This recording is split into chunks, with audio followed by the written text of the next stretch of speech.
லட்சோ, ஐயோ அண்ணா இன்னும் ஜுரம் குறையவே இல்லையே. சரி வா, மருந்து ஊற்றி கூட செட் ஆகல, நம்ம ஹாஸ்பிட்டலுக்கே போயிடலாம். சுஜன் இரு சுஜன், அக்காவுக்கு உடம்பு சரியில்லை, நான் ஹாஸ்பிட்டலுக்கு கூட்டு போயிட்டு வரேன்னு. ஓ நீ போய் விளையாடு.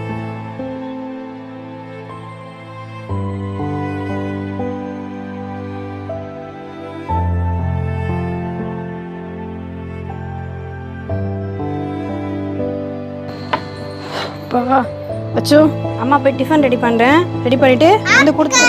சுஜன், அக்காக்கு உடம்பு சரியில்லைல்ல, போ. அக்காவை டிஸ்டர்ப் பண்ணக்கூடாது, புரியுதா? சரி நீ படுத்துட்டு நான் போயிட்டு. சுஜன், சும்மா சும்மா அக்காவெல்லாம் சீனினே இருக்கக்கூடாது, வா என் கூட வந்து நீ வெளியே வா. பையன் வேற வரவே இல்லை, என்ன பண்றான்னு தெரியல, ஏதாவது தொந்தரவு. ஏய் சுஜன், என்ன பண்றடா? அம்மா உடம்பு சரியில்லம்மா, நான் தொல்லைலாம் பண்ணலம்மா. தைலம் தான் தேய்க்க வந்தம்மா. தைலம் தான் தேய்க்கிறியா?